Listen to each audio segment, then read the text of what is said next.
နေနိုးတွေကလေရုပ်ယောက်ျားလေးတွေကလေလုံးရကနေပြားချင်နေပြီကြားလား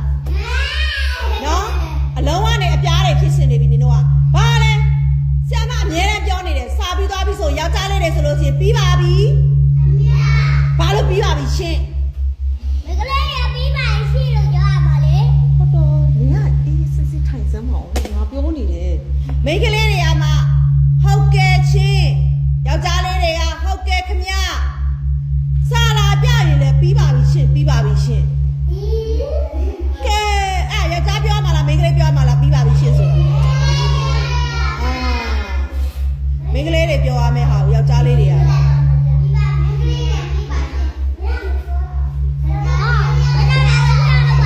မိန်းကလေးကပြောမှလည်းမိန်းကလေးလည်းပြီးစာပြီးဆရာမရှိလာပြပြီဆိုချင်းဆရာမစာပြီးပါပြီရှင်ယောက်ျားလေးတွေကခမအဲ့လိုပြောမှာဟုတ်တယ်ယူတာဟုတ်တယ်ယူတာအဲ့လိုပြောရမှာပြီးပါပြီခမဟုတ်တယ်ယောက်ျားလေးယူတာငါဘယ်လိုပြောမှာလဲပြီးပါရှင်ပြီးပါပြီရှင်ဟုတ်တယ်ပြီးပါပြီရှင်ယူတာငါလို့ပြောမှာမိန်းကလေးတွေအဲ့လိုပြောမှာနော်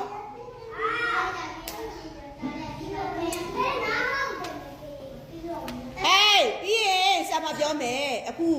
ဝမ်းပြက်ဝမ်းချောတွေရမ်းဖြစ်နေတယ်ကြားလားနော်သားတို့ကသမီးတို့ကခန္ဓာကိုယ်ကသေးသေးလေးတွေရှိသေးတယ်ကလေးလေးတွေဆိုတာကိုခံအားတွေလည်းတိတ်မရှိသေးဘူးဝင်းသွားပြီဆိုရင်ဆရာမပြောတာကိုသိချာနားထောင်မယ်နော်ဝင်းသွားပြီဆိုလို့ရှိရင်ဆရာမတို့ကလေအရန်နှုံးတယ်နော်အရန်နှုံးတယ်အရန်ပင်ပန်းတယ်အားကြောင့်ဝင်းပြက်ဝမ်းချောတွေဖြစ်နေတဲ့အတွက်ကြောင့်မို့ဆရာမတို့ကအစာအသောက်တွေကိုဆင်ခြင်မယ်နော်အစာအသောက်တွေဆင်ခြင်မယ်ဆိုတာမုတ်ကိုတွေးတိုင်းတွေးတဲ့မုတ်တိုင်းမစားဘူးပြီးရင်လက်တွေကိုလည်းဆရာမတို့ကအိမ်သားပြန်လာရင်ဆေးမယ်အစာစားကန်နေပြီဆိုရင်လက်တွေနှစ်ဖက်လုံးကိုစက်ပြနဲ့ပြအောင်ဆေးမယ်နော်အိမ်သားပြန်လာရင်လည်းဆေးမယ်ကြားလားဝမ်းပြက်ဝမ်းချောတွေဖြစ်နေတဲ့အတွက်ကြောင့်မို့လမ်းဘေးမှာရောင်းနေဆိုလဲဆရာမကလမ်းဘေးဆိုင်တိုင်းကိုပြောတာမဟုတ်ဘူးမတန့်တာနဲ့တွေ့သွားပြီဆိုရင်ဆရာမတို့ဝမ်းပြက်ဝမ်းချောတွေအစားလေးတစ်ခုကြောင့်မို့ဝင်းသွားတတ်တယ်ဝင်းသွားရင်အခုအရန်ဆိုးနေတာနော်ဝင်းပြက်တွေဝမ်းသွားတာတွေအရန်ဆိုးနေရနော်ဆရာမတို့ကမဖြစ်ခင်မှာကြိုးတင်လာခွင့်မယ်ဟေးလို့ရေးပေးလိုက်လေ3ခုလားကြားလားအိမ်သားပြန်လာတိုင်းအစာစားခံနီးတိုင်းလက်ဆေးမယ်လက်ကိုပြအောင်ဆေးမယ်ကြားလားပြီးရင်လက်သေးခြေသေးတွေလက်သေးကြားထဲမှာတွေကြီးတွေဝင်နေတာတွေမလုပ်ရဘူးနော်မဖြစ်ရဘူးနော်လက်သေးတွေကိုလည်းပုံမှန်ညှက်မယ်အစာစားခံနီးတိုင်းလက်ကိုထက်ခါဆေးမယ်ကြားလားအမအန်တီလို့ပြောလားမင်္ဂလာပါအနီအမအန်တီတယောက်ကသားကိုတဲ့ဒီမှာဒါလက်ဆောင်ပေးလိုက်တယ်ဘာလဲတော့ဆရာမလည်းမသိသေးဘူးနော်ကြည့်မယ်နော်မဟုတ်လားအင်ကြီးစွတ်ကြဲပေးမယ်တဲ့စွတ်ကြဲဝယ်ပေးပါဦးတဲ့ဆရာမကြီးတဲ့ကောင်းတိစာဟိန်းလေးကိုတဲ့ဟုတ်ကဲ့ပါဝယ်ပေးလိုက်ပါမယ်လို့ကောင်းတိစာဟိန်းလေးကိုမုတ်စားချောင်းစင်းရင်လေလို့မုံဘိုးလည်းပေးကျေးဇူးတင်ပါတယ်မုတ်စားချောင်းစင်းရင်ရောမုံဘိုးပါလားမပါဘူးပါလားပါတယ်မုတ်စားချောင်းစင်းရင်လေတဲ့မုတ်စားချောင်းမုတ်မဲ့စားမဲ့အချိန်တွေပါလေဆိုရှင်လေတဲ့ပတ်စံလေးတွေတဲ့ပေးပါအောင်တဲ့ဒါဆိုရင်နောက်နေ့ကနေစပြီးတော့အမေချာမဘိုးမတောင်းခဲ့နဲ့เนาะအဖွားချာမဘိုးမတောင်းခဲ့နဲ့ကြားလားနောက်ရက်တွေမှာမဘိုးကိုအိမ်ကနေမတောင်းခဲ့တော့နဲ့ဆရာမရှိရပဲမဘိုး1000ယူကြားလားဒါဆိုရင်အမေတို့လည်းသိလောက်တယ်เนาะအမေတို့လည်းဆရာမပြောတဲ့ဟာကိုသိရเนาะနောက်ရက်ဆိုဟိုနှစ်ကုန်ထိဖြစ်နေအောင်နှစ်ကုန်ထိမဟုတ်ဘူးเนาะအန်တီကိုကျေးဇူးတင်လာအောင်ဟိုနေ့တားနဲ့ဖုံးပြောတဲ့အန်တီလေးဒါနော်တားနဲ့ဖုံးပြောတယ်လေတားဘွားတွေရောပေးတယ်မဘိုးတွေလည်းတောင်းတယ်လေတားကလေအန်တီကိုလေဟုတ်တယ်မို့လားမနခင်ရဲ့စတိုင်အင်ကြီးအဖြူရောင်လေညနေဆိုလို့ရှိရင်တော့အင်ကြီးကအဖြူရောင်ကနေဘာရောင်ဖြစ်မှာအမဲရောင်ဖြစ်တော့မှာခေါင်းတွေဘာလို့ကောက်ညာတော့လို့နေလောက်ဒီကောင်းနေရဘာတွေရှိညာတော့ဟာဘာကြီးအဖူ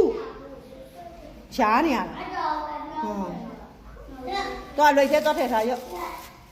မလေးငုတ်တော့ အော်ဘိုင်းဟုတ်တယ်လို့ရက်တယ်လိုပါလို့အမားတယောက်ကလေကောက်တိစာဟင်းကိုအဲ့ဒါအင်ကြီးစစ်တဲ့ဖြူအောင်လေးဝယ်ပေးအောင်ဆိုပြီးတော့ပြောလို့เนาะဝယ်ပေးတာပေါ့เนาะចောင်းလာရင်းနဲ့ကျမကလည်းမအားဘူးမနေ့ကလည်းလည်းမအားဘူးចောင်းလည်းပိတ်တယ်မအားဘူးဒီနေ့မနေ့လည်းလောနဲ့လာရတယ်ចောင်းကိုအဲ့ဒါလောနဲ့လာရင်းနဲ့ကိုလမ်းမှာတွေ့ရဆိုင်မှာပဲဝယ်ခဲ့လိုက်တာပါလို့ဝယ်ပြီးတော့ပေးလိုက်ပါတယ်လို့ပြီးရင်လဲလို့မုတ်ကျွေးကလေးတွေကိုမုတ်ကျွေးခိုင်းနေညီမလေးတယောက်ရှိသေးတယ်လို့ကျွေးပေးပါမယ်လို့เนาะအမနေကင်းအားရင်တော့နေကင်းကျွေးလိုက်မယ်เนาะနေကင်းမမအားဘူးဆိုရင်မနေ့ဖြန်ကိုကျွေးပေးပါမယ်လို့ကလေးတွေကိုမုတ်ကျွေးပေးလို့ကျေးဇူးတင်ပါတယ်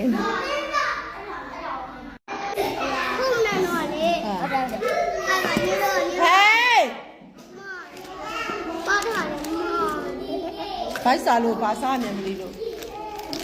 ကောက်ဝယ်စားတယ်ဟုတ်တယ်ကြာမဒါဘာစားပါလေပြီအောက်ကောင်းလိုက်ပါဒါပါလေပြီလားအုံးကက်စီတိတ်တိုက်တွေအပြောင်းဝယ်တယ်ဒီအော်မစားမရှိတော့ဝယ်တာစားမရှိတော့ဝယ်စားမနဲ့စားချင်တော့ဒါအဲ့ရစားဝယ်ဒီလားအိမ်မှာတော့ဝယ်လေဒီလားမလဲတော့အိမ်မှာလေအမြင်လေးဆိုင်မှာလေးရောင်းတယ်ဒါမှတော့အဲ့အောင်ကြီးကိုဟဲ့ရောက်တာထားတော့ထားနေရတာ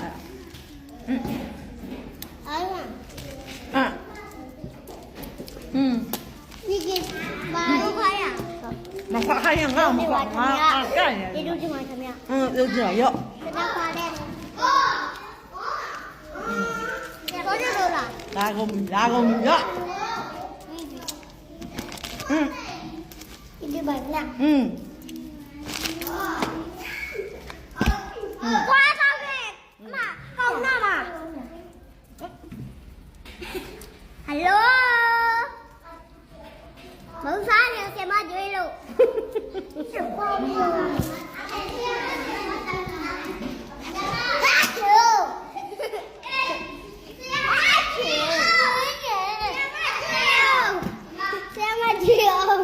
မထွေးအောင်နဲ့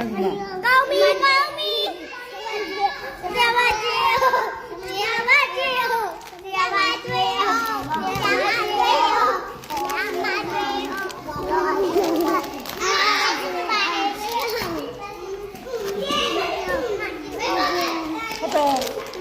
မကြီးယူတောင်းလို့လဲလားတောင်းစားနေဆရာမထွေးအောင်နဲ့မလောက်တော့ရယူတောင်းရနော်ကျန်တဲ့သူတွေမှာဟိုဟာသွားဝယ်ရန်သွားရနောက်တစ်ထုပ်သွားဝယ်ဟိုဆရာမရှိမှာကြားလား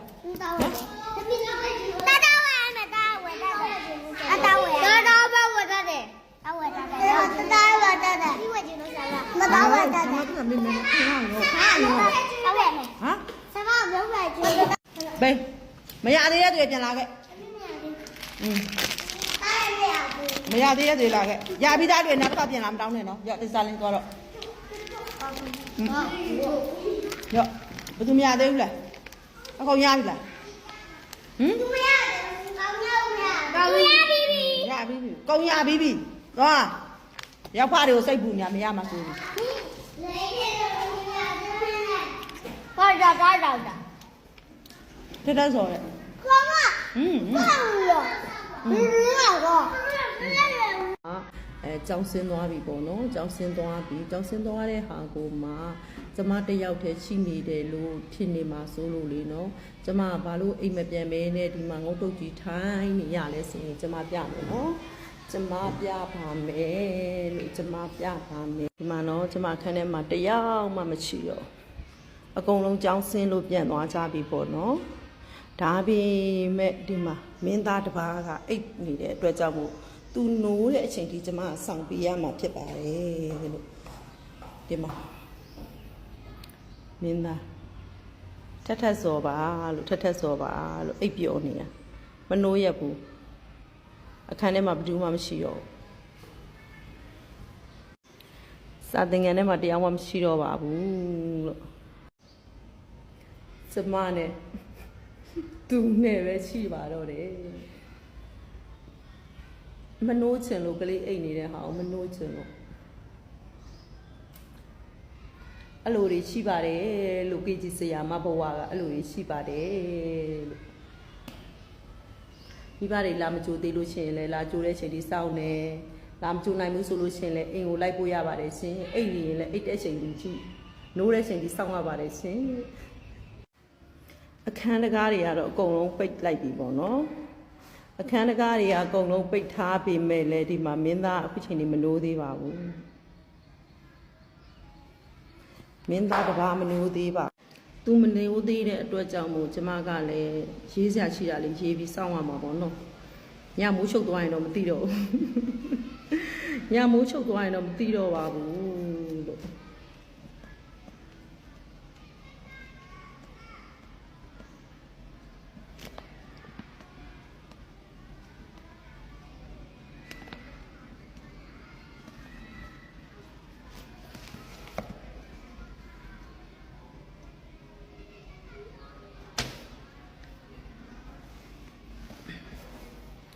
အဲ့လိုရှိရဲ့လို့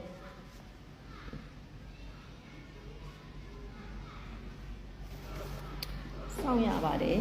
အဲ့လိုမျိုးစောင့်ရပါတယ်